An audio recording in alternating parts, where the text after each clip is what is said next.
안녕하세요, 나무소리입니다. 이번 2강에서는 JPA의 내부 동작 방식에 대해서 함께 학습하고 있는데요.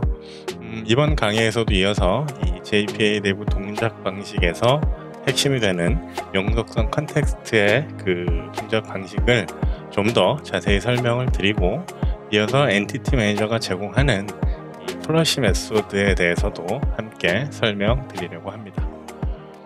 지난 시간에 저희가 영속성 컨텍스트라는 것이 이 JPA 내부에는 존재하고, 이 영속성 컨텍스트라는 것은 이 엔티티 매니저 단위로 관리된다라고 말씀을 드렸어요.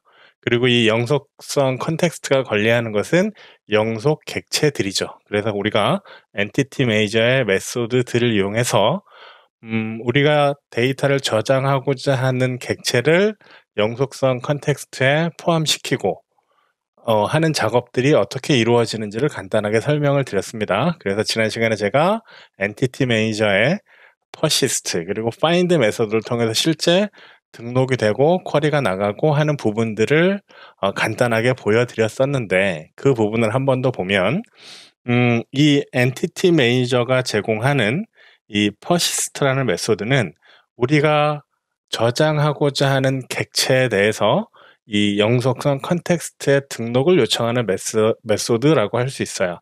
그래서 아래 그림을 보시면 제가 커스터머 인스턴스에 대해서 persist 메소드를 호출하게 되면 이 영속성 컨텍스트에 존재하는 1차 캐시에 이 커스터머 객체가 고유 아이디를 갖고 등록이 되게 되고요. 더불어서 이 커스터머 객체에 대한 정보는 이 트랜잭션이 종료되는 시점, 저희가 지금 알고 있는 것은 트랜잭션이 커밋되는 시점에 데이터베이스에 기록이 돼야 되겠죠. 그러기 위해서는 쿼리가 필요합니다. 인서트 쿼리가 필요한데, 이 인서트라는 쿼리는 우리가 퍼시스트 하는 시점에 바로 인서트가 진행되는 것이 아니라 지금 저희가 플러시를 배우기 전이기 때문에 지금 현재에서는 트랜잭션이 커밋되는 시점, 엔티티 매니저에 트랜잭션이 커밋되는 시점에 그때 인서트 쿼리가 들어가게 되는데, 그 인서트 쿼리는 이 영속성 컨텍스트 내에 SQL 저장소가 있어요. 보통 이걸 쓰기 지연 SQL 저장소라고도 하는데, 이 SQL 저장소라는 곳에 이 persist가 진행될 때 인서트 쿼리 구문이 저장된다라고 이해하시면 되고요. 이렇게 저장된 쿼리들이 최후에 이 트랜잭션이 커밋되는 시점 혹은 플러시라는 메소드를 호출하는 시점에 데이터베이스에 반영이 됩니다. 이 SQL 저장소에 들어가는 내용들은 그런 거겠죠. 인서트, 업데이트, 딜리트와 같은 그 쿼리들이 저장이 되고 반영이 된다라고 이해하시면 되겠고요. 지난 시간에 저희가 이 persist라는 메소드를 통해서 커스터머라는 인스턴스 객체가 등록되고, 또한 엔티티 매니저에 find라는 메소드를 호출했을 때, 자, 아래 그림에서 보시면 두 가지를 설명하고 있어요. 자, 그림을 잠깐 지우고 한번 보여드리려고 설명을 드릴 텐데, 자, 이 find라는 메소드는 커스터머 인스턴스 객체를 반환해 주는 메소드죠. 우리가 커스터머 객체를 가지고 오고 싶은 거예요. 그런데 이 커스터머 객체는 이 ID 0001이라는 아이디를 갖고 있는 커스터머 객체를 요청을 해서 우리가 이 인스턴스 객체로서 받아오고 싶은데, 자, 두 가지의 사항이 있을 수 있어요. 하나는 뭐냐면, 자, 같은 트랜잭션 안에서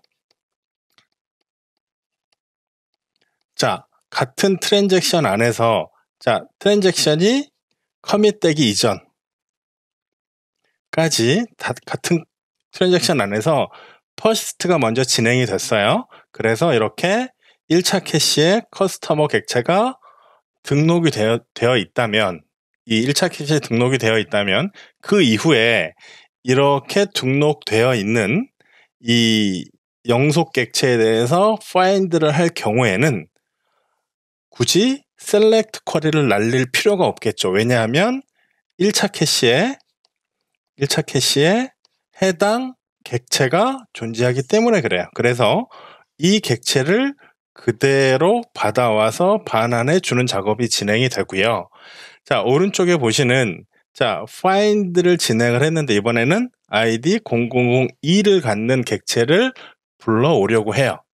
그러면 이 id 0002를 가지고 있는 그 데이터는 데이터베이스에 있다라고 했을 때 어떻게 됩니까? 1차 캐시에는 id 0002를 갖고 있는 객체가 없기 때문에 그러니까 어떻게 합니까? select 쿼리를 날리겠죠. 이때 select 쿼리를 통해서 id 0002 객체를 가지고 올 거고요. 이렇게 1차 캐시에 기록이 된 id 0002 객체를 받아와서 커스터머 객체를 반환하는 이런 형태가 됩니다. 그러니까 우리가 find라는 메소드를 호출했다라고 해서 무조건 select 쿼리가 나가는 것은 아니고요. 그 해당 트랜잭션 내에서 우리가 만약에 그 이전에 퍼시스트를 통해서 등록되어 있다면 아니면 이전에 find를 통해서 1차 캐시, 영속성 컨텍스트 1차 캐시에 등록되어 있다면 다시 select 쿼리를 날리지 않고 1차 캐시에 존재하는 커스터머 객체를 반환받을 수 있게 되는 거예요.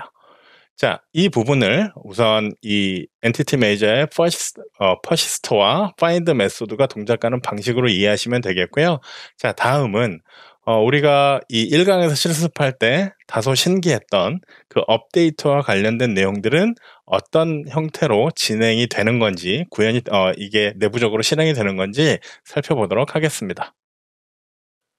다음으로 보실 내용은 이 영속 객체로 관리되어지는 이 해당 객체가 이 속성이 변경됐을 때 업데이트가 이루어져야 될 텐데 그 업데이트는 어떤 방식으로 이루어지는지를 설명드리겠습니다.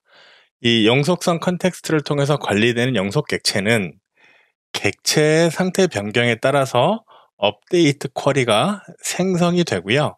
커밋 시점에 데이터베이스에 반영이 돼요. 혹은 이 플러시 되는 시점에 이 플러시 메소드로 호출하게 되면 데이터베이스에 반영이 되게 되는데 그랬을 때 우리가 이 자바 메모리상에 있는 그 객체의 상태가 변경된 것을 이 1차 캐시에 저장되어 있는 객체와 어떻게 비교하느냐 그 메커니즘은 이 1차 캐시에 내부에 보시면 스냅샷이라는 게 존재해요. 그래서 1차 캐시에 등록됐을 때 지금 교재에 보시면 이 엔티티 매니저의 find 메소드를 통해서 우리가 데이터베이스로부터 select 쿼리를 통해서 데이터를 가지고 왔어요. 이렇게 가지고 왔을 때 그때의 상태가 지금 보시는 스냅샷의 이와 같은 상태일 때 다음으로 저희가 다음과 같은 코드를 작성을 했어요. 이 find를 통해서 가져온 객체는 1차 캐시에 등록되어 있는 이 데이터를 가지고 온 데이터겠죠. 그런데 set name을 통해서 특정 속성의 값을 바꿨어요. 이렇게 바꾸게 되면 기존의 1차 캐시에 있는 스냅샷의 내용과 이 데이터, 지금 내가 found customer.set name을 통해서 이 속성이 변경되기 때문에 이렇게 이 1차 캐시의 스냅샷으로 가지고 있는 데이터와 실제로 우리가 조작하고 있는 객체 데이터가 변경되게 되면 SQL 저장소에 업데이트 쿼리가 생성되어서 들어가게 돼요. 그러니까 1차 캐시의 스냅샷의 정보를 통해서 판별을 하게 되는 거예요. 변경이 되는 것, 되지 않는 것. 그래서 그렇게 이 스냅샷을 통해서 바뀐 내용들을 판단을 해서 업데이트 쿼리를 생성하게 되고요. 이 업데이트 쿼리는 커밋이 되는 시점에 데이터베이스에 반영이 되게 되는 거예요. 그러니까 우리는 별도로 엔티티 매니저 업데이트라든지 이런 작업을 할 필요가 없이 이 영속 객체로 관리되어지는 객체의 속성이 바뀌면 자동적으로 업데이트 쿼리가 생성되고 커밋 시점에 반영이 된다라고 이해하시면 돼요. 쉽게 여러분들께서 그동안 기본적인 뭐 예를 들어서 JDBC를 통한 어떤 작업을 하셨다라고 가정을 하면 데이터를 저장할 때는 우리가 뭐 퍼시스트를 쓰고 찾을 때는 find를 쓰고 지울 때는 remove를 쓰고 업데이트할 때는 update라는 메소드를 통해서 우리가 변경을 하고라는 개념을 가지실 수가 있는데 이 JPA에서는 우리가 영속 객체의 데이터를 변경하면 자동으로 업데이트 쿼리가 생성이 되고 커밋 시점에 반영이 되기 때문에 별도로 저희가 업데이트라는 메소드를 제공받지도 않고요. 이렇게 변경이 된다라고 이해하시면 되겠습니다. 다음으로 설명드릴 내용은 이 플러시 기능인데요. 이 플러시라는 것은 영속성 컨텍스트의 내용을 데이터베이스와 동기화하는 것을 의미해요. 무슨 얘기냐면 저희가 이 퍼시스트나 파인드, 기타 등등의 어떤 작업들을 통해서 영속성 컨텍스트에 이 1차 캐시에 다양한 객체들이 저장되어 있는데 실제로 이 커밋이 되기 전까지, 트랜잭션이 커밋이 되기 전까지는 데이터베이스에 반영이 되지 않을 거예요. 그런데 이 플러시라는 것이 실행되는 시점은 커밋이 되기 직전, 즉 트랜잭션이 커밋이 되기 직전에 플러시가 한번 이루어져서 이 영속성 컨텍스트의 내용을 데이터베이스에 반영되는 것까지가 작업이 진행이 돼요. 그런데 실제로 플러시가 이루어졌다고 해서 데이터베이스에서 바로 확인할 수 있는 것은 아닌데 일단 플러시라는 것이 있어서 데이터베이스와 지금 영속성 컨텍스트에 다양한 인서트라든지 아니면 업데이트라든지 딜리트라든지 이런 쿼리들이 반영되는 것까지 아직 이 동기화되는 것까지 플러시 기능이라고 이해하시면 되는데 실제로 플러시가 진행이 됐다고 해서 데이터베이스의 내용이 변경되는 건 아니에요. 바로 눈으로 확인할 수 있는 건 아니지만 마치 데이터베이스에 반영되는 것처럼 해당 트랜잭션 내에서 확인할 수가 있어요. 무슨 얘기냐면 우리가 이 플러시라는 것을 하게 되면 데이터베이스가 있고 이 데이터베이스의 테이블에 어떤 특정 데이터들이 이렇게 들어있을 거예요. 이런 레코드들이 들어있을 것이고요. 저희가 예를 들어서 퍼시스턴스 컨텍스트가 있을 때 이 1차 캐시 내에 어떤 객체들에 대한 데이터들이 이렇게 들어있어요. 이렇게 들어있는 상황에서 서로 간에 이 동기화 작업이 필요해요. 예를 들어서 다양한 퍼시스트 메소드 혹은 어떤 특정 데이터의 변경을 통해서 업데이트가 이루어지고요. 예를 들어서 SQL 저장소가 있고요. 여기에 인서트, 업데이트 등등의 작업들이 이루어졌는데요. 어떤 특정 트랜잭션 시장에서 트랜잭션 커밋까지 이 중간 사이에 다양한 작업들이 이루어져서 이렇게 이 SQL 저장소에 쿼리들이 저장되어 있다라고 가정을 할게요. 이렇게 되어 있는 상황인데 아직 이 트랜잭션이 커밋되기 전까지는 이 영속성 컨텍스트의 내용, 변경 내용이 데이터베이스에 반영되기 전이에요. 그런데 특정한 상황에서 우리가 플러시를 통해서 이 데이터베이스의 내용과 영속성 컨텍스트의 내용을 맞춰주는 작업이 필요합니다. JPQL 쿼리 실행 전도 마찬가지고요. 커밋되기 이전도 마찬가지인데요. 기본적으로 커밋이 될 때 엔티티 매니저의 플러시가 진행된다라고 이해하시면 되는데 이렇게 플러시가 진행이 되면 SQL 저장소에 있는 이 쿼리들이 실행이 돼요. 그래서 데이터베이스의 내용과 이 1차 캐시의 내용이 동일하게 동기화된다라고 이해하시면 되는데 사실 이렇게 플러시가 됐다라고 해서 우리가 데이터베이스 테이블을 열었을 때 우리가 퍼시스트 인서트 했거나 아니면 업데이트 했던 내용이 데이터베이스에 바로 반영되어 있진 않아요. 왜냐하면 데이터베이스에 반영이 됐다라는 것은 데이터베이스가 커밋이 돼서 롤백을 할 수 없는 상태가 되는 거거든요. 그러니까 플러시가 돼서 데이터베이스에 동기화되어 있다라고 해서 데이터베이스 내용을 완전히 데이터베이스의 내용이 완전히 변경된 것은 아니다. 그건 커밋이 이루어져야 데이터베이스의 반영까지 확인하실 수 있는 거예요. 그러니까 여기선 단순히 이 플러시라는 개념이 이 퍼시스턴트 컨텍스트, 영속성 컨텍스트와 데이터베이스와의 동기를 맞춘다 정도를 이해하시면 돼요. 저희가 인서트나 업데이트나 뭐 리무브나 뭐 딜리트나 딜리트와 같은 쿼리를 날렸다고 해서 커밋이 바로 이루어지는 건 아니죠. 우리가 커밋을 할 수도 있고 데이터베이스 관점에서 롤백을 할 수도 있잖아요. 그러니까 커밋되기 이전 인서트, 업데이트, 딜리트와 같은 내용들이 반영되었다 정도까지 이해하시면 되겠습니다. 자, 그래서 이렇게 플러시를 할 수 있는 이 방식은 세 가지가 교재에서 보시는 것처럼 세 가지가 있는데요. 지금 보시는 것처럼 엔티티 매니저에 플러시를 호출하는 방법이 있고요. 또 하나는 트랜잭션의 커밋을 진행할 때 자동으로 플러시가 이전에 한번 호출이 되고요. 마지막으로 JPQL이라는 자바 퍼시스턴스 쿼리 랭귀지라는 쿼리를 실행할 때 자동으로 플러시가 반영이 돼요.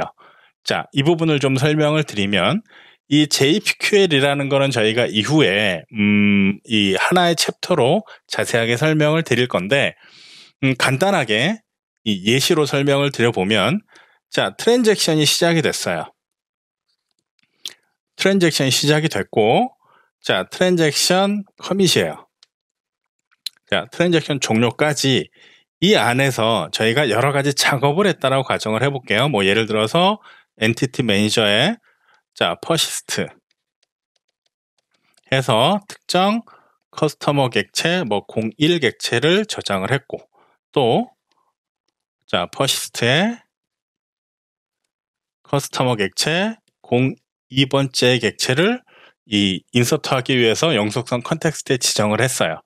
자, 이렇게 된 상태 외에도 다양한 코드가 있을 수 있죠. 뭐 예를 들어서 find에다가 업데이트 할 수도 있고요. 데이터를 변경할 수도 있고요. 그런데 이 중간에 JPQL이라는 코드가 들어갈 수 있어요. 뭐 예를 들어서 select 쿼리를 다소 이 어떤 여러 개의 테이블을 조인한다든지 뭐 했을 경우 find 가지고는 해결할 수 있는 방법이 없겠죠. 그래서 JPQL 코드를 실행할 수가 있어요. 그런데 뭐 예를 들어서 간단하게 쿼리라고 하고요. 여기다 제가 엔티티 매니저를 통해서 create 쿼리라는 메소드를 이용해서 자, 어떤 특정 쿼리를 만들 수가 있어요. 그래서 이런 쿼리를 통해서 제가 리스트에다가 커스터머를 받아오고자 해요. 그래서 커스터머스는 자, query.get result list와 같은 작업을 했다라고 가정을 하겠습니다. 그러면 자, 퍼시스트를 통해서 이와 같은 작업을 했다면 저희는 SQL 저장소에 인서트 구문이 있겠죠. 그런데 이 인서트 구문은 아직 커밋되기 전이기 때문에 어떻게 돼요? 데이터베이스에 반영되지 않은 인서트겠죠. 그런데 저는 뭘 하고 싶은 거예요?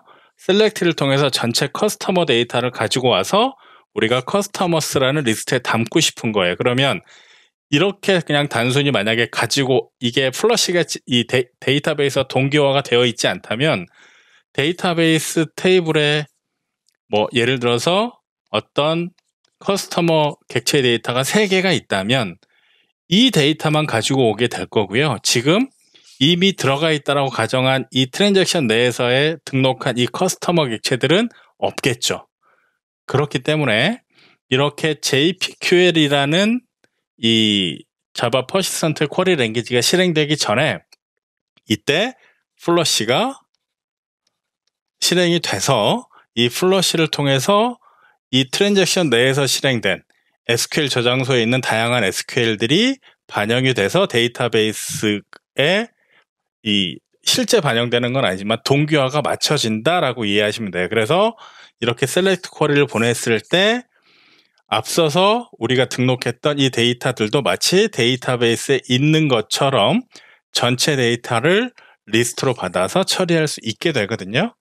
아직 저희가 JPQL이 뭔지도 모르고 어떤 내용인지 우리가 학습을 하지 않았기 때문에 다소 헷갈릴 수는 있는데, 여기서의 관점은 어디를 보셔야 되냐면 플러시라는 기능이 데이터베이스와 영속성 컨텍스트의 내용을 동기화하는 그런 기능이다 라고 이해하시면 되겠습니다. 자, 이 플러시와 관련된 내용은 이후 시간에 저희가 다음 강의에서 이 영속객체 라이프 사이클을 설명드리면서 실제로 코드를 보면서 한 번 더 설명드리는 그런 기회를 갖도록 하겠습니다. 자, 이번 강의는 여기서 마무리하고요. 다음 시간에 이 영속성 객체 라이프 사이클 강의로 다시 뵙겠습니다. 자, 감사합니다.